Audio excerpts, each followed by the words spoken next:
باللہ السمیع العلیم العظیم الحفیظ بوجہ الکریم وسلطانہ القدیم من الرجس الخبیث المخبث الشیطان اللعین الرجیم وقبیلہ ونفخہ ونفثہ وہمزہ بسم اللہ الرحمن الرحیم۔ تمام نبیوں کے سردار حضرت محمد صلی اللہ علیہ وآلہ وسلم اور تمام مذاہب کے سردار دین اسلام کے پیروکاروں، سلام علیکم طبتم، رحمتیں اور برکتیں، صلاۃ و سلام سرکار کی ذات پر اور دنیا کے عظیم ماں باپ، حضور کے ماں باپ حضرت آمینہ اور حضرت عبداللہ۔ آج کی گفتگو جو ہے وہ 33ویں مرحلے میں داخل ہو گئی۔ حضرت رحمت میں ربی حضرت امام مالک رحمۃ اللہ علیہ کے بارے میں گفتگو ہے۔ دوسرے امام ہیں یہ، فقہ کے اندر بہت بڑا مقام ہے ان کا۔ آئیے گفتگو شروع کرتے ہیں نام سے پہلے۔ آپ کا نام جو ہے مالک بن انس، نون کے اوپر زبر پڑھیں گے، بن مالک بن ابی عامر بن عمر بن حارث بن غیمان بن خثیل سا ہے، مدنی یمنی اصبحی۔ آپ کے والد گرامی کا نام جو ہے وہ انس ہے۔ یہ معذور تھے پاؤں سے، لیکن اللہ تعالیٰ نے ان کو مہارت دی تھی کہ یہ تیر بنا لیتے تھے لوہے سے، وہ جو تیر کام آتے تھے جنگ میں آتے وہ تیر بنایا کرتے تو اس سے ہی گزر بسر جو ہے وہ آپ کی ہوتی تھی۔ والدہ کا نام جو ہے وہ عالیہ یا غالیہ ہے، لیکن مجھے عالیہ جو ہے نا وہ لگتا ہے اس لیے کہ بعض اوقات نقطہ جو ہے وہ ہو جاتا ہے اوپر نیچے۔ عالیہ جو ہے یہ ازدیہ قبیلہ سے تھی، ازد جو قبیلہ ہے، عالیہ ازدیہ کہا جاتا تھا۔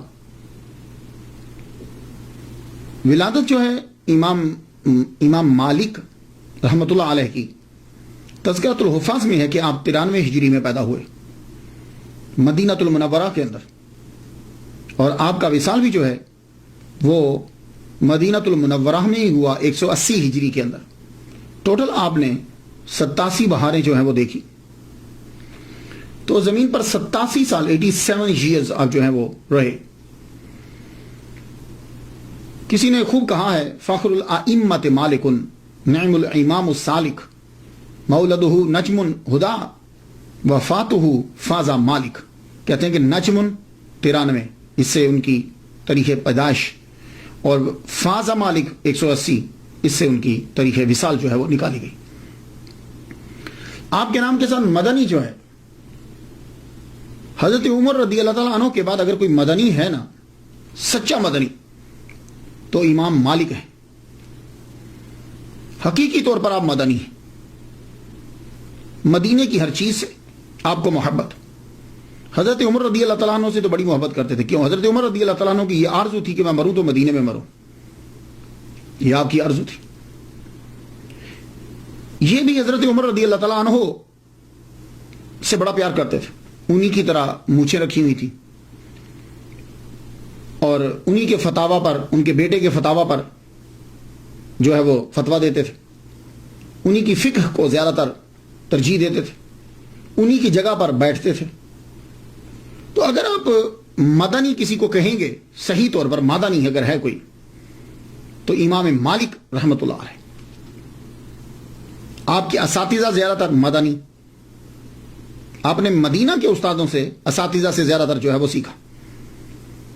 آپ نے رہائش اختیار کی تو مدینہ میں، حالانکہ بارہا آپ کو خلفاء نے بلایا کہ بغداد آ جاؤ، اس جگہ پہ آ جاؤ جہاں جاتے، لیکن آپ نے مدینہ نہیں چھوڑا، تو رہائش اختیار کی مدینہ میں۔ آپ کو مدینہ سے اتنا پیار تھا کہ نئی درسگاہ نہیں کھولی۔ ہوتا ہے نا آدمی مشہور جب ہوتا ہے تو کہیں جا کر اور درسگاہ کھولتا ہے۔ آپ کو مدینہ سے اتنا پیار تھا کہ آپ نے مسجد نبوی کے اندر ہی سرکار کے روضہ اطہر کے سامنے ہی جو ہے وہ درسگاہ بنا لی، وہیں آپ بیٹھ کر پڑھایا کرتے تھے۔ مدینہ سے اتنا پیار تھا، کوئی مسئلہ آپ کو قرآن یا حدیث سے نہیں ملتا تو مدنی فقہا کے مسئلے کو ترجیح دیتے۔ اور مدینہ سے اتنا پیار تھا کہ چونکہ زندگی میں ایک حج فرض ہے صاحب استطاعت کے لیے، تو بس ایک حج ہی کیا، اس کے بعد دوبارہ حج کرنے نہیں گئے کہ کہیں رستے میں میرا وصال نہ ہو جائے، میں چاہتا ہوں کہ میں مروں تو مدینہ کے اندر مروں۔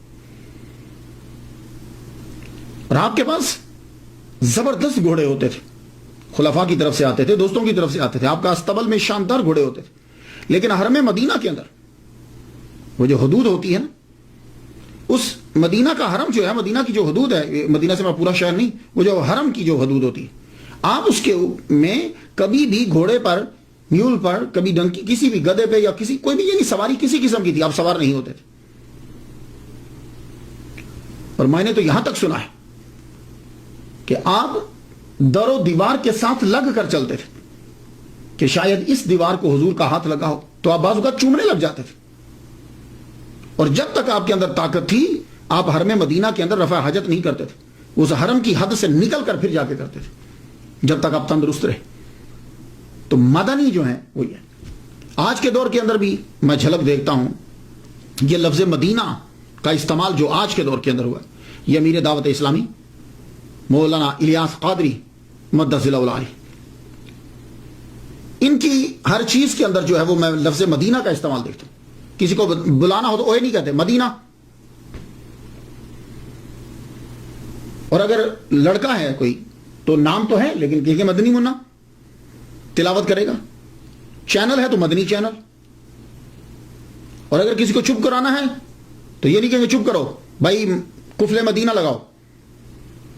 مدنی بہاریں، مدنی پھول، جو سائے ہیں اس پہ لکھا جاتا ہے مدنی پھول ہی. اور جب لوگ جا رہے ہوں تو کہتے ہیں مدنی قافلہ جا رہا ہے. اور عالمی مدنی مرکز سے رابطہ کرے. باب المدینہ، مکتبۃ المدینہ، غم مدینہ، مدنی عملہ سے درخواست ہے، یعنی جو کام کر رہے ہیں لوگ، مدنی علاج، کوئی بیماری ہوگی تو جاؤ علاج کرو، مدنی علاج کرو. ایون کہ امیر دعوت اسلامی ریاض قادری صاحب جب مدینہ شریف میں جاتے ہیں تو ان کے ہاتھ میں جو ہے وہ ایک باٹل ہوتی ہے. وہ کیا کرتے ہیں کہ جو ہی حرم شروع ہوتا ہے تو اس باٹل سے وہ اپنے پاؤں دھو لیتے ہیں، جوتا اتار دیتے ہیں، ننگے پاؤں جو ہیں وہ وہاں پھرتے رہتے ہیں. تو مجھے تو ایک صاحب نے بتایا تھا کہ جب یہ مدینہ کی جو خاک ہوتی ہے نا، جو حضور صلی اللہ علیہ وآلہ وسلم کی جو بڑی متبرک ہے، اسے پکڑ کر یوں آنکھوں کے اوپر جو ہے وہ لگاتے رہتے. ایون کہ اگر آپ ریاض قادری صاحب مدث ذی العلی امیر دعوت اسلامی، ان کے جو سگنیچر ہیں، دستخط جو ہیں، آپ دستخط دیکھیں گے تو اس کے اندر بھی مدینہ لکھا ہوا ہوتا ہے. تو ایک بات یاد رکھیے گا، یہ جو لوگ عروج پہ پہنچتے ہیں نا، یہ مدینہ کی خاک کی وجہ سے پہنچتے ہیں. میرا تو آپ لوگوں کو تو مجھے معلوم نہیں ہے، لیکن میرا یہ ہے کہ دو چیزیں بیس ہیں، توحید اور عشق مصطفیٰ. میں تو یہ دیکھتا ہوں بس، توحید اور عشق مصطفیٰ. اب اس کا مطلب یہ نہیں ہے اب جس کو عشق ہوگا وہ حضور کا کلمہ بھی پڑھے گا اور حضور کی تابع فرمانی بھی کرے گا. یہ بات یاد رکھیے. اب یہ نہیں کہ جس کو عشق ہو تو داڑھی کٹائی ہوئی اس نے اور وہ چرس پی رہا ہے نماز میں، ایسا نہیں ہوتا. وہ عشق ہے ہی نہیں ہے. توحید اور عشق مصطفیٰ جس میں نظر آتا ہے ہم اس کے در کے سگ ہیں. یہ بات یاد رکھیے. تو اس لیے یہ جن لوگوں کو بھی اللہ تعالیٰ نے مرتبہ دیا ہے وہ مرتبہ مدینہ کی وجہ سے. مجھے ایک صاحب بتا رہے تھے کہ ڈاکٹر طاہر القادری صاحب مدینے کی گلیوں کے اندر گھومتے رہتے ہیں. ایک دفعہ تو کسی نے ان کا پاسپورٹ پکڑ لیا. وہ کہہ رہے بھائی یہ مدینے کی گلیوں میں کیوں گھوم رہے ہیں؟ اور ایسے ایسے بھی لوگ ہیں کہ وہاں جا کر بھیس بدل کر کام کرتے رہتے ہیں، وہاں کے وضو خانے کو صاف کرتے رہتے ہیں. اللہ تعالیٰ ایسے عزت نہیں دیتا. اس لیے آپ لوگ دیکھو تصوف کے اندر یہ ہے توحید اور عشق مصطفیٰ. کسی میں توحید ہے اور عشق مصطفیٰ نہیں، وہ بھی بندہ ابھی تک کامل نہیں ہوا. توحید اور عشق مصطفیٰ جس میں دیکھو دیوانے ہو جاؤ اس پہ. تو امام مالک حقیقی مدنی، جیے تو مدینہ میں، قبر ہوئی تو مدینہ میں، زندگی گزار دی مدینہ میں، مدینہ کے لوگوں کو ترجیح دی، مدینہ مدینہ کر دیا. اور اصبحی، آپ کے نام کے ساتھ اصبحی بھی لگتا ہے. یہ یمن کا ایک قبیلہ ہے. ابو عامر پہلے تھے کہ جو یمن سے آئے تھے اور حضور صلی اللہ علیہ وآلہ وسلم کے ہاتھ پر اسلام قبول کیا. اور یہ غزوہ بدر کے علاوہ تمام غزوات میں محمد مصطفیٰ صلی اللہ علیہ وسلم کے ساتھ شریک ہوئے. تو یہ چونکہ قبیلے کے ساتھ تعلق رکھتے تھے، اس قبیلے کے ساتھ، اسی لیے امام بنی اصبح قبیلہ تھا نا یمن کا. تو امام مالک بن انس اصبحی جو ہے یہ کہہ رہا ہے. تو یمنی، چونکہ آپ کے آباء و اجداد جو ہیں وہ یمن میں رہتے تھے تو یمن سے آئے تھے، اس لیے آپ کے نام کے ساتھ آپ لوگ یمن بھی جو ہیں وہ یمنی بھی پڑھیں. اب آ جائیے گفتگو آگے شروع کرتے ہیں. امام مالک رحمۃ اللہ علیہ، آپ کا خاندان جو ہے وہ علمی گھرانہ ہے. کوئی نہ کوئی وجہ ضرور ہوتی ہے کہ آدمی جب بلندی پہ پہنچتا ہے نا تو کوئی نہ کوئی چیز ضرور آتی ہے. آپ کا گھرانہ علمی گھرانہ، بھائی آپ کے پڑھے ہوئے، دادا صاحب علم، پردادا صاحب علم، باپ علم کا قدردان. اب تفاوت تو فرق تو ہوتا ہے نا, مراتب تو ہیں. امام مالک کے والد گرامی رات کو کھانا اکٹھا کھاتے, ٹیبل پہ جب بیٹھ جاتے تو آپ اپنے بیٹوں سے کوئی نہ کوئی مسئلہ ضرور پوچھتے, اور یہ آپ لوگوں کو بھی کرنا چاہیے, خاص طور پہ آپ لوگ جو امریکہ میں ہو, یورپ میں ہو. میری تقریر تو خیر ہر تقریباً سنی جاتی ہے. آپ جب بیٹھو تو بیٹے سے مسئلہ پوچھو, وضو کیسے کرتے ہیں, ٹائم کیا ہے, اس طرح کے نمازوں کے ٹائم کیا ہے, نمازوں کے نام کیا ہیں, مہینوں کے نام کیا ہیں, تو وہ اپنے بچوں سے پوچھتے. فقہ کا مسئلہ آپ نے امام مالک سے پوچھا, تب چھوٹے تھے وہ, امام مالک سے پوچھا, وہ جواب نہ دے پائے, آپ کو بڑا غصہ آیا, آپ نے انتہائی کھانے کی ٹیبل کے اوپر ڈانٹا. آپ کی والدہ جو ہیں وہ بھانپ گئی, رخ کو موڑ دیا انہوں. وجہ کیا تھی؟ ڈاکٹر ہشام ہیں, یہ اچھے مورخ ہیں, بولتے بھی اچھا ہیں, تاریخ پر بڑا عبور حاصل ہے ان کو. کہنے اصل میں امام مالک رحمۃ اللہ علیہ کو بچپن میں ان کا رجحان ہو گیا ان لوگوں کی طرف کہ جو لوگ گاتے ہیں. اور آپ کو معلوم ہے کہ جب آدمی چھوٹا ہوتا ہے نا تو وہ چاہتا ہے کہ میں بھی پاپولر ہو جاؤں, میں مشہور ہو جاؤں. تو آپ دیکھتے تھے کہ جو لوگ گاتے ہیں یہ لوگ بڑے مشہور ہوتے ہیں, تو آپ کا دل کرتا تھا کہ میں سنگنگ کی طرف میں چلا جاؤں. آپ کی والدہ جو ہیں, اب آپ کے والد آپ لانا چاہتے ہیں دین کی طرف, تو آپ کی والدہ سمجھ گئی, بولی بات کو موڑا, کا میں خود سمجھاتی. کھانا ختم ہونے کے بعد آپ لے کر گئی, بیٹے کو سمجھا کہ بیٹے دیکھو, یہ جو اداکار اور اداکارائیں ہوتی ہیں, یہ سیلیبریٹیز جو ہیں, یہ بیٹے جوانی تک لوگ ان کے دیوانے ہوتے ہیں. جب جوانی ختم ہو جاتی ہے نا تو لوگ بوڑھے ہو جاتے ہیں, جب وہ بوڑھے ہوتے ہیں نا تو لوگ دیندار ہو جاتے ہیں. تو جب دیندار ہوتے ہیں نا تو پھر وہ سمجھتے ہیں یہ کام برا تھا, تو پھر وہ ان کے فین نہیں رہتے. تو ان اداکاروں کا اور اداکاراؤں کا بڑھاپا انتہائی برا ہوتا ہے, اللہ معافی دے, کوئی آدمی ان کو پھر پوچھتا نہیں ہے. تو بیٹے وہ چیز سیکھو کہ تمہارے مرنے کے بعد بھی تمہارا نام زندہ رہے. بیٹے کے ذہن میں یہ بیٹھ گئے. تو مائیں جو ہوتی ہیں نا یہ بڑی زبردست کمال کی ٹیچر ہوتی ہیں. تو آپ کے ذہن میں بیٹھ, کہنے لگے ماں میں پڑھوں گا. تو والدہ ماجدہ عالیہ ازدیہ نے کیا کیا, آپ نے بیٹے کو غسل کروایا, کہا چل بیٹے نہاؤ. نہا کے آئے, خوبصورت لباس پہنوایا. وہ اتنے غریب نہیں تھے, مہنگا لباس پہنایا اپنے بیٹے کو, اور سر کے اوپر پگڑی رکھی. یہ جیسے آپ نے دیکھا نا مدنی منع دیکھے آپ نے, سر کے اوپر پگڑی ہوتی, تو پرانے زمانے میں پگڑی رکھتے تھے, پگڑی رکھی, لیکن قد چھوٹا, پگڑی بڑی رکھی, کہنا چل بیٹا چل. تو امام مالک کی والدہ محترمہ آپ کو لے کر سیدھا مسجد نبوی چلی گئی. مسجد نبوی میں چلی گئی. مسجد نبوی اس وقت دنیا کی بڑی یونیورسٹیز جیسی ایک یونیورسٹی تھی. Can you believe 70 classes Masjid Nabawi میں لگتی تھی, 70 کلاسز. ابھی بھی میں گیا ہوں تو میں نے دیکھا کہ وہاں بھی آپ بھی اگر کوئی جائے نا عشاء کے قریب, مغرب کے بعد, تو آپ کو وہاں ایک آدمی یہاں پڑھا رہا ہے, ایک آدمی یہاں پڑھا رہا ہے, ایک آدمی یہاں پڑھا. آج بھی کلاسز لگتی ہیں. اس دور میں 70 کلاسز لگتی تھیں. آپ خود سوچئے 70 کلاسز لگی ہوئی ہیں اور مختلف سبجیکٹس جو ہیں وہ پڑھائے جا رہے ہیں. آپ اپنے بیٹے کو لیا, لیتے ہوئے سیدھا گئیں ربیعۃ الرعی رحمۃ اللہ علیہ کے پاس. ان کے پاس جا کے بٹھا دیا اور کہا یہ میرے بیٹے کو آپ پڑھائیے. تو اپنے بیٹے سے کیا کہا, اب یہ جملہ سننے والا دیکھیے, یہ جو اتنی ریسرچ کرتا ہوں اور آپ کی طرف لاتا ہوں, اس میں آپ لوگوں کے لیے 1 2 3 باتیں ضرور ہوتی ہیں اور وہ آپ نے کیچ کرنا ہوتی ہیں. اب کیا کہا اپنے بیٹے سے والدہ ماجدہ نے, سن لیجئے, اور آپ بھی یہی کہا کریں بچوں کو. کہا بیٹے ان کا علم سیکھنے سے پہلے ان سے ادب سیکھو. علم سیکھنے سے پہلے, یعنی جو اللہ نے ان کو علم دیا ہے وہ علم سیکھنے سے پہلے ان سے ادب سیکھو, مینرز سیکھو, یہ چیزیں ان سے سیکھو, اس کے بعد پھر علم سیکھنا. امام مالک رحمۃ اللہ علیہ کو اپنے استاد سے محبت ہو گئی, عقیدت ہو گئی. ان کی ذرا نظر کمزور تھی, تو آپ ان کو گھر لے کر جاتے, اور جب کلاسز ہوتی تو گھر سے لے کر بھی آتے. اب بینیفٹ یہ ہوا کہ ایک تو عقیدت بڑھ گئی, استاد خاص طور پر ان کو سکھانے لگ گئے, اور کلاسز میں جو سبق ہوتا اسے ایکسٹرا جو ہے امام مالک پڑھتے, اتنا شوق پیدا ہو گیا. اور پھر بعض اوقات امام مالک اپنے استاد کی توجہ حاصل کرنے کے لیے یہ بھی ٹرک کرتے, گھر سے اتنی کھجوریں لے آتے, کھجوریں لا کے باقی اسٹوڈنٹس کو بانٹ دیتے, وہ کھجوروں میں لگ جاتے, آپ استاد سے سبق لیتے رہتے.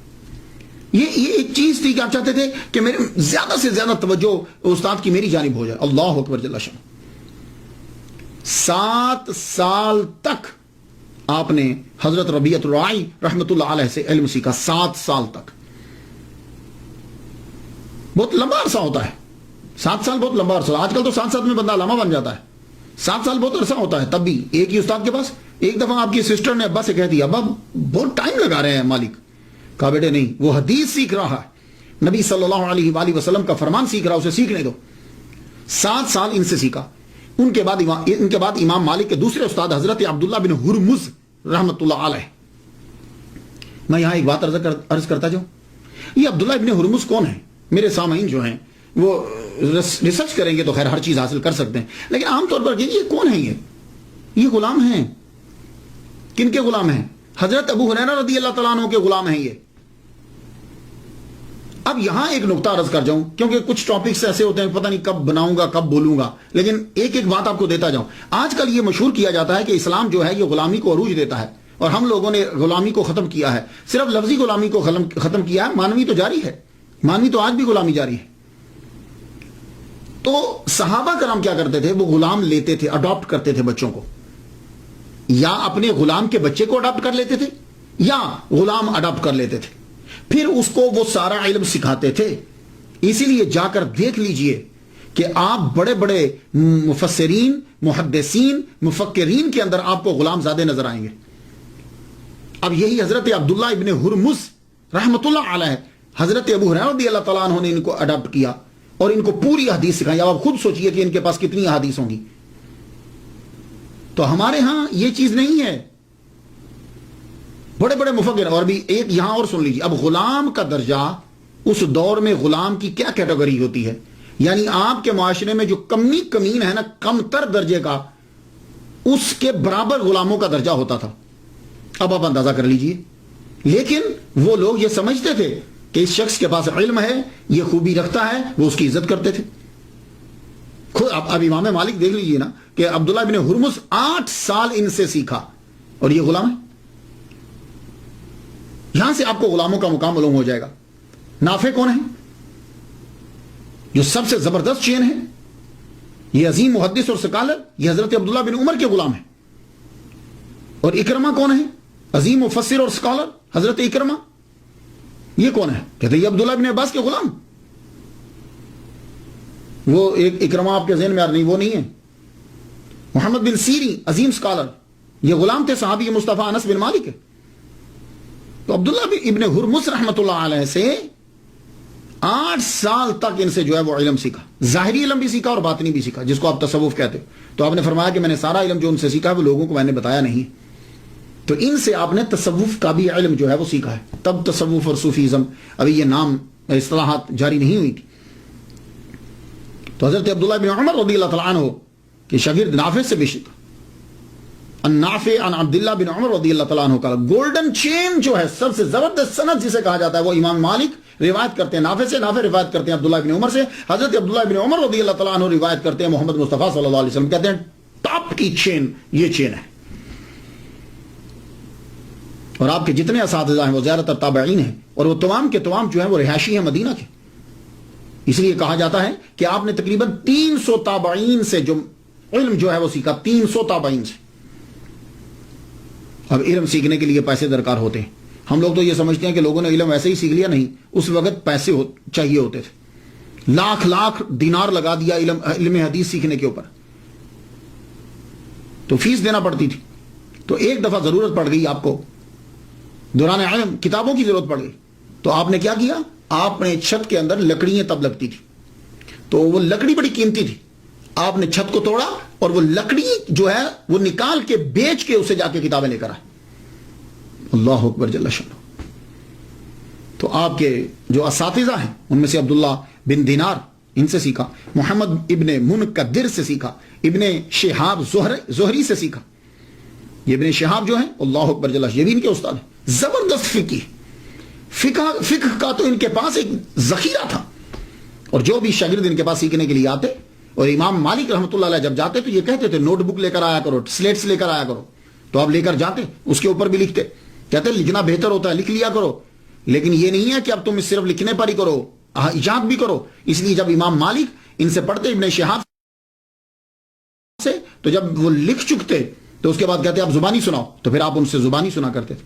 اللہ تعالیٰ نے امام مالک رحمۃ اللہ علیہ کو اتنا حافظہ عطا فرمایا تھا، 1,00,000 احادیث مبارکہ جو ہے وہ آپ کو لاکھوں حدیثیں یاد تھی، لاکھوں حدیثیں جو آپ نے یاد کی۔ 17 سال کی عمر تک آپ نے لاکھوں حدیثیں جو ہیں وہ یاد کری۔ آپ کے اساتذہ میں سے ایک استاد جو ہے وہ حضرت امام جعفر صادق رحمۃ اللہ علیہ بھی ہیں، آپ نے ان سے بھی علم سیکھا۔ اور آپ کی شورا آفاق جو کتاب ہے موطا امام مالک کے اندر 9 احادیث مبارکہ جو ہیں وہ آپ نے امام جعفر صادق سے لی ہوئی۔ علامہ جلال الدین السیوطی رحمۃ اللہ علیہ آپ کہتے ہیں کہ 95 اساتذہ جو ہیں شیوخ جو پڑھے تھے وہ آپ نے گنوا دیے جن سے آپ نے پڑھا۔ اور امام زرقانی رحمۃ اللہ علیہ نے یہ کہا کہ ٹوٹل آپ کے 900 اساتذہ تھے، 900، جن میں سے 300 صرف تابعین ہیں۔ اللہ اکبر جل شانہ۔ 21 سال کی عمر تک آپ نے جو سیکھنا تھا آپ نے سیکھ لیا۔ 21 سال کی عمر میں آپ فارغ ہوئے، فارغ ہونے کے بعد اب آپ مسجد نبوی کے اندر جو ہے وہ آپ پڑھانے لگے۔ تو آپ کیا سمجھتے ہیں کہ کوئی بھی آدمی آتا تھا تو مسجد نبوی میں پڑھانے لگ جاتا تھا؟ نہیں، 70 کلاسز ہیں تو کم از کم 70 استاد تو ہوں گے اندر بھائی، ہر کلاس کا ایک استاد، تو 70 تو ہوں گی کلاسیں۔ تو کیا امام مالک اٹھے اور جا کر پڑھانے لگ گئے اور مشہور ہو گئے؟ نہیں، آپ فرماتے ہیں کہ جب میں فارغ ہو کر جب میں نے تحصیل علم کر لیا تو 70 جید محدثین نے پہلے میرا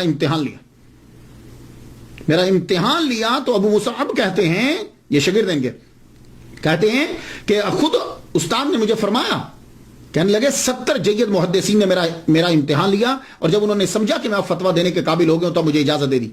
پھر اس کے بعد جو ہے وہ آپ نے شروع کیا پڑھانا مسجد نبوی کے اندر محمد مصطفیٰ صلی اللہ علیہ وآلہ وسلم کی۔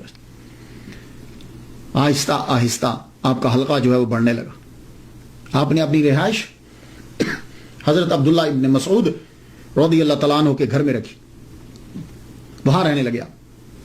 تو آپ نے وہ مکان مول نہیں لیا، رینٹ پہ لیا۔ خود تو عبداللہ ابن مسعود رضی اللہ تعالیٰ عنہ تو کوفہ چلے گئے تھے، موو ہو گئے تھے، تو ان کے گھر کے اندر رہائش اختیار کی، رینٹ پہ ان کے رشتہ داروں کو کرایہ دیتے تھے، گھرنوز بیٹھ ہوا ہے۔ مسجد نبوی کے اندر آپ نے اپنی جگہ وہ بنائی کہ جہاں حضرت عمر رضی اللہ تعالیٰ عنہ بیٹھ کر پڑھایا کرتے تھے، اور حضرت عمر رضی اللہ تعالیٰ عنہ نے اس جگہ کو اختیار کیا تھا، وہاں محمد مصطفیٰ صلی اللہ علیہ وسلم بیٹھ کر پڑھایا کرتے تھے۔ سبحان اللہ۔ اس جگہ پہ آپ بیٹھتے، خاص جگہ بنائی گی لیکن اسی جگہ کے اوپر وہاں آپ پڑھاتے۔ آپ جب پڑھانے لگے تو آپ کے فتویٰ جو آپ فتاویٰ دیتے تھے تو آپ کے فتاویٰ مشتمل ہوتے تھے مدینہ کے فقہاء پر، یعنی حضرت عائشہ صدیقہ رضی اللہ تعالیٰ عنہ، حضرت عمر رضی اللہ تعالیٰ عنہ، حضرت عبداللہ ابن عمر رضی اللہ تعالیٰ عنہ، حضرت سعید ابن مسیب رحمۃ اللہ علیہ، یہ تابعی ہیں۔ تو ان کے فتاویٰ کے اوپر جو ہے وہ آپ جو ان سے سیکھا آپ نے وہ دیتے، یعنی مطلب کہ جو ان کا علم آپ تک پہنچا، اور آپ کا طریقہ یہ رہا۔ جمعہ کے دن، جس کو جمعہ بولتے ہیں، یہ جمعہ لفظ ہے قرآن مجید میں، جمعہ کے دن آپ اپنے جتنے طلباء آپ کے ہوتے آپ ان کو خاص طور پر کھانا پکاتے ان کے لیے، اور عام لوگوں کو بھی دعوت ہوتی، جو آ جاتا کھا لیتا۔ یہ جمعہ کے دن آپ کا طریقہ تھا۔ اور آپ کی جو کلاسز تھی اس کے اندر 2 طرح کے شاگرد ہوتے تھے، ایک تو مستقل طلباء اور ایک سالانہ طلباء۔ مستقل طلباء جو ہیں آپ کے مشہور طلباء میں سے امام محمد بن حسن شیبانی حنفی، جو امام اعظم رحمہ اللہ کے شاگرد ہیں، وہ ان کے بھی شاگرد ہیں، 3 سال انہوں نے ان سے پڑھا ہے۔ لیکن امام محمد بن حسن شیبانی رحمۃ اللہ علیہ حنفی رحمۃ اللہ علیہ کا احسان ہے مالکی مذہب کے اوپر۔ آپ جانتے ہیں وہ کیوں؟ وہ کس طرح کہ امام مالک رحمۃ اللہ علیہ کے دوسرے شاگرد جنہوں نے امام مالک کی فقہ کو افریقہ، سسلی آئلینڈ یہاں جو ہے وہ پھیلایا ہے، بہت مشہور شاگرد ہیں، اسعد ابن الفراد، ان کو پڑھایا ہے۔ استنباط و استخراج کا طریقہ جو ہے، اصول فقہ جو ہیں، وہ امام محمد بن حسن شیبانی رحمۃ اللہ علیہ نے پڑھا ہے۔ یہ اسد ابن الفراد جو ہیں، یہ سسلی کے آئی لینڈ جو ہیں، آئی لینڈ سسلی جو ہے وہاں کے رہنے والے تھے، اور یہ فوج کے چیف بھی رہے، اور جہاد کرتے ہوئے جو ہے وہ شہید ہو گئے۔ یہ جب پڑھنے کے لیے آئے تو امام مالک رحمۃ اللہ نے جب دیکھا کہ ان کے اندر یہ چیز ہے کہ یہ چاہتے ہیں کہ مجھے جو ہے وہ مسائل نکالنے کا طریقہ، تو آپ نے فرمایا کہ تو اگر یہ چیز پڑھنا چاہتا ہے تو تجھے وہاں کوفہ جانا پڑے گا. تو امام محمد بن حسن شیبانی رحمۃ اللہ علیہ جو ہیں ان کے پاس بھیجا، اور یہ خود بھی شاگرد ہیں امام مالک. اور آپ کے ایک اور مشہور شاگرد ہیں یحییٰ ابن یحییٰ بن کثیر بن واسلاس ابن شملل بن منقایہ. یہ میں طلباء کے لیے بولتا ہوں، جن لوگوں نے لکھنا یا بولنا ہوتا ہے ان کے لیے میں بول دیتا ہوں، عام لوگوں کے لیے تو اتنا ہی کافی ہے. یحییٰ بن کثیر بن واسلاس ابن شملل بن منقایہ بربری. یہ 20 سال کی عمر میں امام مالک سے ملنے کے لیے آئے. موطا انہوں نے پہلے سے یاد کر لی ہوئی تھی. 14 مرتبہ آ کر انہوں نے موطا جو ہے یہ امام مالک رحمۃ اللہ علیہ کے سامنے سنائی ہے انہیں، اور انہی کی موطا جو ہے وہ بہت مشہور ہے. یا ویسے تو اس کے بہت سے نسخے کیے گئے ہیں، لیکن ان کی موطا لکھی ہوئی جو ہے وہ بہت مشہور ہے. ان کی جو کاپی، انہوں نے 82 سال جو ہے وہ عمر پائی، اور طرز زندگی بالکل حضرت امام مالک جیسا تھا. انہی کی طرح رہن سہن، کپڑے بالکل انہی کی طرح، طرز زندگی انہی کی طرح. اور آپ کی جو ہے وہ دربار تک رسائی تھی. اندلس کے اندر ارد گرد میں کوئی جج نہیں لگ سکتا تھا آپ کی پرمیشن کے بغیر. تو آپ قاضی القضات سمجھ لیجیے، تو آپ جج کی اپوائنٹمنٹ آپ کیا کرتے تھے. اور دوسرے شاگرد عیسیٰ ابن دینار ہیں، انہوں نے دیار مغرب میں مالکی مذہب کی ترویج کی ہے.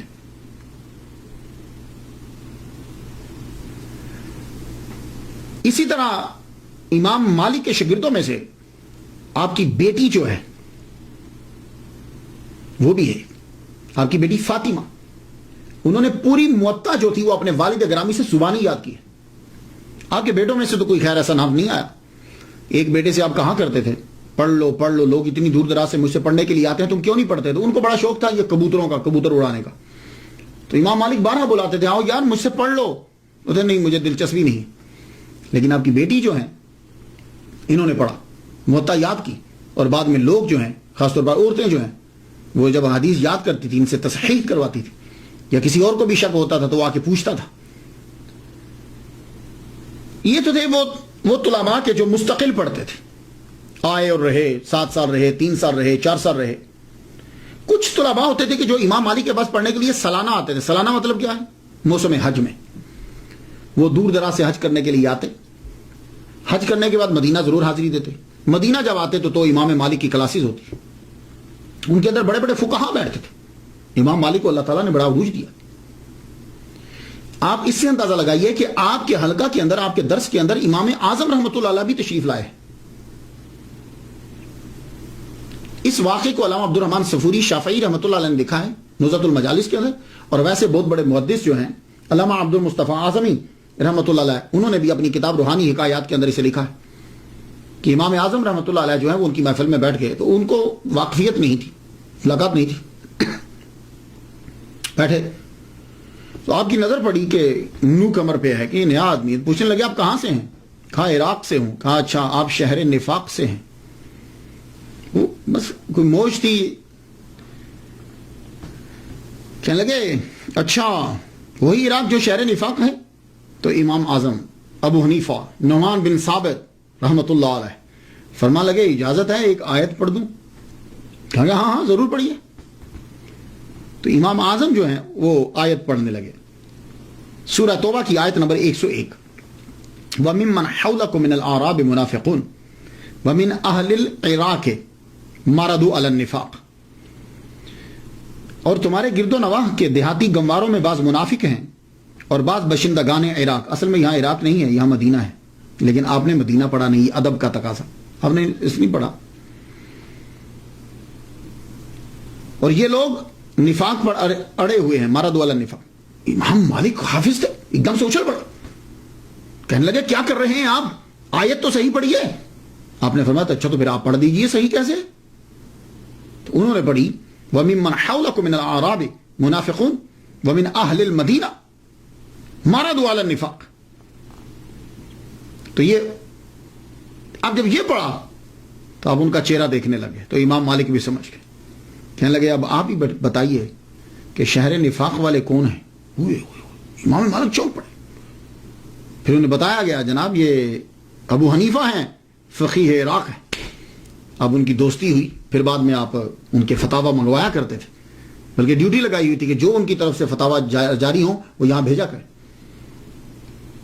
تو یہ میں آپ کو مثال دے رہا ہوں کہ سالانہ طلباء بھی ایسے جو وہ قافلہ آیا، کچھ عرصہ رکا، ان سے علم حاصل کیا، اس کے بعد چلا گیا۔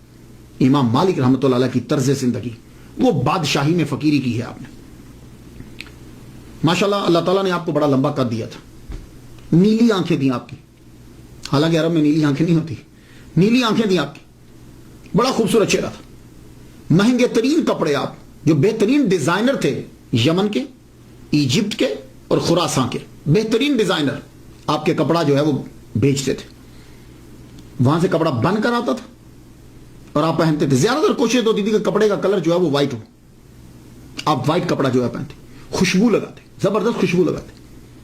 اس کے بعد آپ نے ایک انگوٹھی رکھی پہنتے تھے آپ چاندی کی، اور اس کے اوپر کالے رنگ کا جو ہے وہ نگ تھا، اور اس نگ کے اوپر لکھا ہوا تھا حسبنا اللہ و نعم الوکیل، یہ لکھا، اور آپ کی مونچھیں جو ہیں وہ بڑی تھی، حضرت عمر رضی اللہ تعالیٰ عنہ کی بھی مونچھیں بڑی تھی، یہاں سے آپ رکھ کے کاٹ دیتے تھے، منڈواتے نہیں تھے مونچھیں۔ آپ پوچھا گیا امام مالک سے کہ آپ مونچھیں کیوں نہیں منڈواتے؟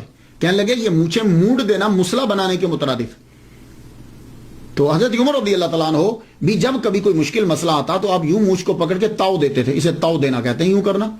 تو سیم حضرت امام مالک بھی کرتے تھے، جب کبھی کسی مسئلے کو سوچ رہے ہوتے تو یوں آپ مونچھ کو پکڑ کے آپ بھی تاؤ دیا کرتے تھے۔ تو یہاں سے بڑی تھی، یہاں رکھ کے نا مثلا تو یوں کاٹ دیا کرتے تھے۔ اللہ اکبر جل شان۔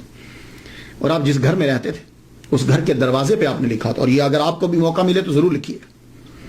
یہ سورہ کہف کی آیت نمبر جو ہے وہ 39 ہے، اس کا ایک حصہ ہے یہ۔ تو آپ نے جس گھر میں رہتے تھے، حضرت عبداللہ بن مسعود کا تھا نا، تو وہاں باہر لکھوایا ہوا تھا وَلَوْلَا إِذْ دَخَلْتَ جَنَّتَكَ قُلْتَ مَا شَاءَ اللَّهُ۔ تو یہ باقی تو چھوڑ دیا ہے، لیکن اکثر ہم ماشاء اللہ جو ہے وہ گھروں کے دروازے پہ ضرور لکھواتے، تو آپ بھی ماشاء اللہ جو ہے وہ ضرور لکھوایا کریں۔ اور جب تو اپنے باغ میں داخل ہوا تو نے کیوں نہیں کہا ماشاء اللہ لا قوت الا باللہ؟ اور جب نماز پڑھنے کے لیے امام مالک رحمہ اللہ جاتے مسجد میں تو ایک رومال لے کر جاتے ساتھ، نرم سا نا رومال، نرم سا ہاتھ میں جو تھا رومال لے کر جاتے۔ کسی نے پوچھا حضور نماز پڑھنے جاتے ہیں تو یہ رومال کیوں لے کر جاتے ہیں؟ فرمانے لگے اس رومال کو رکھ کے سجدہ کرتا ہوں اوپر۔ پوچھا کیوں؟ تو زمین پہ کرے نا۔ کہنے لگے پھر وہ یہاں محراب بن جاتا ہے، تو میں نہیں چاہتا کہ لوگ یہ میرا کالا نشان دے کے کہیں کہ وہ دیکھو بہت بڑا زاہد آ رہا ہے، تو میں یہ رومال نیچے رکھتا ہوں تاکہ اوپر ماتھا رکھو تو وہ نشان نہ بنے۔ اللہ اکبر۔ اور یہ جو مشہور ہے کہ آپ بڑے نفیس کپڑے پہنتے تھے، بڑے مہنگے کپڑے پہنتے، یہ بات بہت مشہور ہے، بہت مہنگے کپڑے پہنتے تھے۔ ایون کہ ہمارے پیر جو ہیں عبد القادر گیلانی رحمۃ اللہ، وہ بھی بہت مہنگے کپڑے پہنا۔ اولیاء کرام کا اور صوفیاء کرام کا ایک گروپ ایسا ہے کہ جو کہتے ہیں کہ یہ قرآن سے بھی ثابت ہے، حدیث مبارکہ سے بھی ثابت ہے کہ اللہ تعالیٰ نے جب کسی کو دیا ہو تو اس کا اظہار جو ہے وہ اس کے لباس سے ہونا چاہیے، اس کے کپڑوں سے ہونا چاہیے۔ اب یہ ایک علیحدہ ٹاپک ہے، میں جانا نہیں چاہتا، آپ سمجھ گئے ہوں گے۔ تو امام مالک بھی انہی میں سے ہیں کہ جب اللہ تعالیٰ نے دیا ہے تو اللہ تعالیٰ کی نعمت کا شکر ادا کرنے کے لیے تمہیں وہ چیزوں کا استعمال جو ہے وہ کرنا چاہیے۔ امام مالک کا فلسفہ یہ تھا کہ زہد کپڑوں کے اندر نہیں ہوتا، زہد جو ہے وہ دل کی ایک کیفیت کا نام ہے، تو اس لیے یہ ضروری ہے کہ پھٹے پرانے کپڑے جو ہیں وہ پہنے جائیں۔ دوسری وجہ یہ ہے کہ امام مالک محمد مصطفیٰ صلی اللہ علیہ وآلہ وسلم کی حدیث مبارکہ کا بڑا احترام کرتے تھے، بہت احترام کرتے تھے۔ آپ اندازہ اس بات سے لگا لیجئے کہ امام مالک رحمۃ اللہ علیہ نے جب حدیث پڑھانا ہوتی تھی تو ایک نشست کے لیے آپ غسل فرماتے تھے، کپڑے پہنتے، خوشبو لگاتے، ایون کہ آپ کی محفل میں جہاں حدیث پڑھائی جاتی تھی وہاں اور لبان جو ہے وہ سلگایا جاتا تھا۔ تو آپ جو ہے اتنا، اور اگر بیچ میں نشست میں وقفہ پڑ گیا، یعنی کوئی سی جگہ چلے گئے یا گھر چلے گئے، اس کے بعد کسی نے پھر کہا کہ مجھے حدیث سنا دیجئے، مسئلہ نہیں حدیث، تو آپ دوبارہ سے پھر شاور لیتے اور کھڑے ہو کر کبھی حدیث مبارکہ نہیں پڑھتے تھے، کہتے تھے بے ادبی ہے۔ تو ایک خاص جگہ بنائی ہوئی تھی حضور صلی اللہ علیہ وسلم کے روضہ کے پاس، وہاں آپ بیٹھتے، خوشبو سلگائی جاتی، اس کے بعد جو ہے وہ آپ شروع کر دیتے۔ اور اتنا احترام تھا کہ آپ جب تک احادیث بیان کرتے رہتے آپ پہلو نہیں بدلتے تھے۔ آپ نے دیکھا نا، ہم جب کبھی اسٹیج پہ بیٹھتے ہیں تو 4 زانوں ہیں تو 2 زانوں ہو جاتے ہیں، 2 زانوں ہیں تو 4 زانوں ہو جاتے ہیں، پہلو بدلتے رہتے ہیں۔ آپ کو اگر کوئی کیڑا کاٹتا بھی تھا اسکارپین کبھی ایک دفعہ کاٹا بھی تو آپ نے پہلو نہیں بدلا، بے ادبی ہے سرکار. تو آپ اس لیے نفیس کپڑے جو ہے وہ پہنتے تھے کہ محمد مصطفیٰ صلی اللہ علیہ وآلہ وسلم کی حدیث مبارکہ جو ہے وہ بیان کرنی. اب سوال یہ ہے کہ آپ کے پاس پیسے کہاں سے آتے تھے؟ تو آپ کے پاس پیسوں کے 3 ذرائع تھے آمدن کے. پہلا ذریعہ یہ تھا کہ آپ کے والد گرامی کی طرف سے آپ کو 100 دینار ملے تھے. اس کے علاوہ آپ کے پاس خود بھی پیسے تھے. آپ وہ پیسے جو ہیں وہ آپ نے اپنے بھائی کو دیے. آپ کے بھائی جو ہیں انہوں نے بزنس میں ان پیسوں کو لگایا. تو وہ بزنس میں جو وہ پیسے لگائے تو اب وہاں سے پارٹنرشپ جو تھی اس سے آپ کو کچھ آمدن ہو جاتی. ایک دوسرا جو ہے وہ کیا تھا کہ دوسرا آپ کے جو ہم مکتب تھے اور دوست تھے لیث ابن سعد، آپ کے دوست تھے لیث بن سعد، بڑے امیر تھے. یہ آپ کو اکثر وقتاً فوقتاً جو ہے وہ آپ کی مالی مدد جو ہے وہ کیا کرتے تھے. آپ ان کی مدد کو، کیونکہ یہ امیر تھے تو آپ ان کی مدد کو قبول کر لیتے تھے. بعض اوقات تو ایسا ہوتا کہ لیث بن سعد جو ہے جتنے بھی مدینہ کے لوگ آپ کے ساتھ رہے یا کبھی ملاقات ہوئی سب کے لیے تحائف بھیج دیا کرتے تھے. تیسرا ذریعہ یہ تھا آمدن کا آپ کے پاس، وہ ذریعہ تھا خلیفہ منصور کے ساتھ آپ کی بڑی اچھی دوستی تھی. آپ خلیفہ منصور کے تحائف کو قبول کر لیتے تھے. امام اعظم اور امام احمد بن حنبل اور امام مالک، یہ ان میں جو ہے یہ 2 گروپ ہیں کہ امام اعظم اور امام احمد بن حنبل نہ خلیفہ کا تحفہ قبول کرتے تھے نہ عوام کا. امام مالک جو ہیں یہ عوام کا تحفہ قبول نہیں کرتے تھے، خلیفہ کا کر لیتے تھے. اس کی وجہ کیا ہے؟ کہتے تھے کہ یہ چینل جو ہے یہ سیدھا رہنا چاہیے.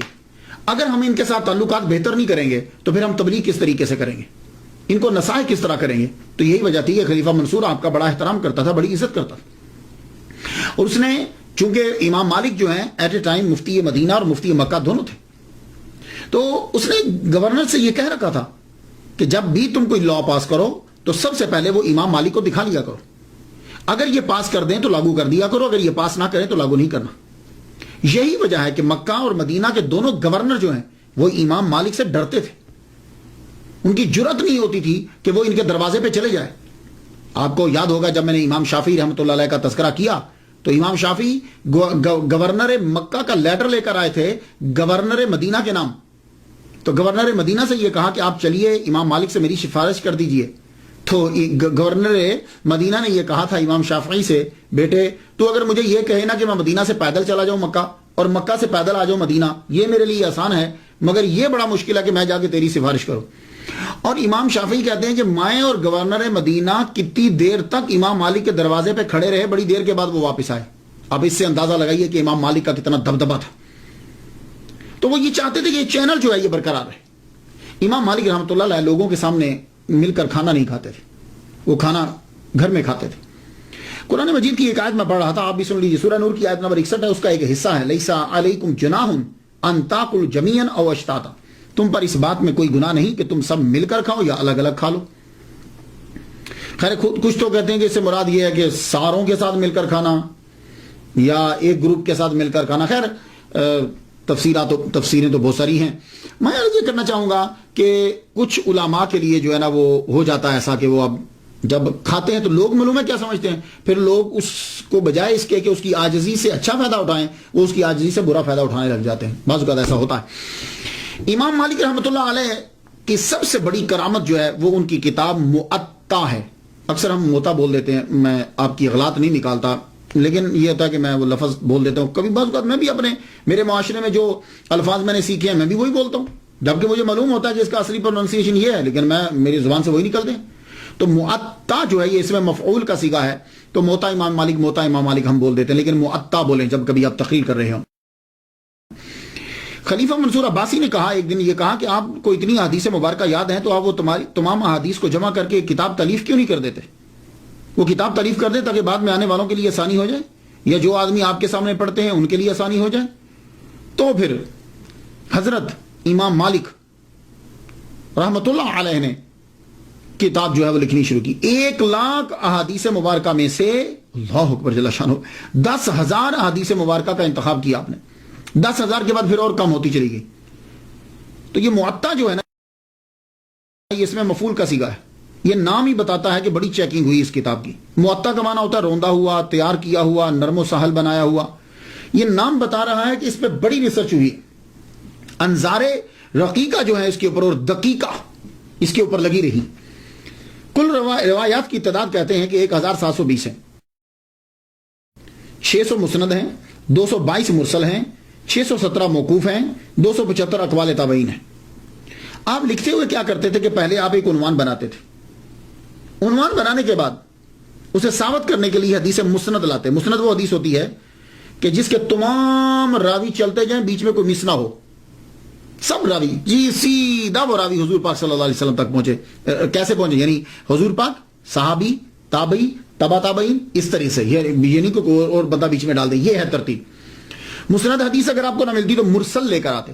مرسل حدیث کسے کہتے ہیں؟ حدیث مرسل وہ ہوتی ہے کہ تابعی یہ کہے کہ میں نے حضور پاک صلی اللہ علیہ وسلم سے سنا، اور وہ صحابی کا نام بیچ میں سے ساکت کر دے، کئی ریزنز ہو سکتی، وہ ساکت کر دے۔ تو مرسل نہ ملتی تو آثار صحابہ کی طرف رجوع کرتے، اور ان میں حضرت عمر اور عبداللہ ابن عمر رضی اللہ تعالیٰ عنہما ان کے فتاوی کو جو ہے وہ ترجیح دیا کرتے تھے۔ تو یہ کتاب جو ہے یہ مکمل ہوئی، لکھی گئی۔ بعض کہتے ہیں کہ جب آپ کتاب لکھ رہے تھے تو بہت سے لوگوں نے یہ کہا کہ آپ کتاب کیوں لکھ رہے ہو، اور بھی لوگ بھی تو لکھ رہے ہیں۔ آپ نے فرمایا میں اللہ کے لیے لکھ رہا ہوں۔ تو کہا کیسے پتہ چلے گا، کہاں پتہ چل جائے گا؟ تو آپ نے جب موطا لکھ لی تو لکھنے کے بعد آپ نے اس کو پانی کے اندر جو ہے وہ ڈالا، ساری کتاب پانی کے اندر ڈوبی، اس کے بعد آپ نے موطا امام مالک باہر نکالی تو کسی بھی کاغذ کے اوپر پانی جو ہے وہ نہیں تھا، ایسے ہی تھا جیسا کہ اس کو بالکل طاق میں رکھ کے نکالا ہے، نہ کہ پانی۔ تو موطا امام مالک کو سرکار صلی اللہ علیہ وسلم کی جانب سے بھی منظوری جو ملی کہ سرکار کے فرامین ہے، سرکار کا فرمان ہے، اللہ اکبر جل شانہ۔ تو موطا جو ہے اس کے نسخے بہت سارے ہیں، 30 سے زیادہ کہتے ہیں اس کے نسخے لکھے گئے ہیں، لیکن یحییٰ بن یحییٰ کا موطا جو ہے یہ بڑا مشہور ہوا۔ انہوں نے جو اس کی کاپی لکھی ہے، جو دنیا میں آتا ہے آخر اس کو جانا تو ہوتا ہی ہے۔ امام مالک کے اوپر بھی وہ مرحلے آئے جو بڑے بڑے لوگوں کے اوپر مرحلے آتے ہیں۔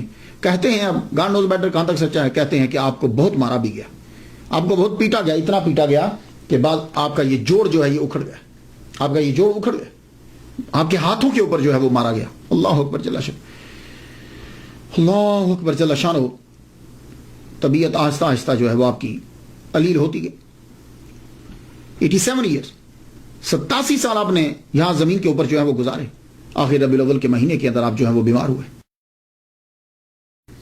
تو یحییٰ بن یحییٰ جو آپ کے بڑے مشہور شاگرد ہیں اور بڑے محبوب شاگرد ہیں، وہ آپ کے پاس اور بار بار آتے جاتے ہیں کہ تاکہ استاد کی نظر میرے اوپر پڑ جائے۔ اور یحییٰ بن یحییٰ کہتے ہیں کہ 130 علماء فقہا وہاں جمع تھے، اور ہر ایک کی یہ آرزو تھی کہ ان کی نظر ہمارے اوپر پڑ جائے۔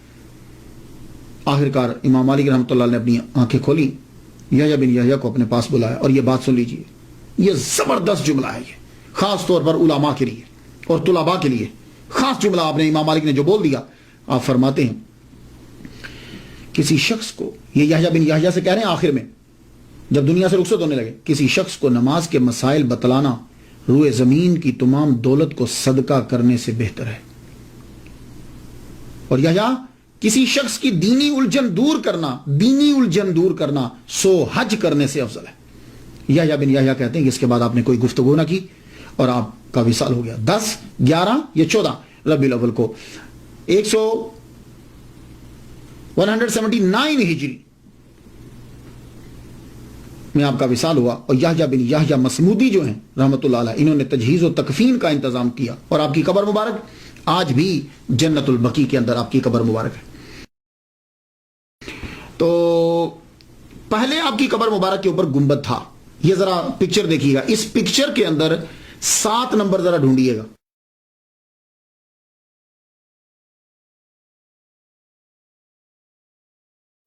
سات نمبر ڈھونڈیے گا، وہ 7 نمبر جو ہے وہ گنبد بنا ہوا ہے امام مالک کی قبر پہ۔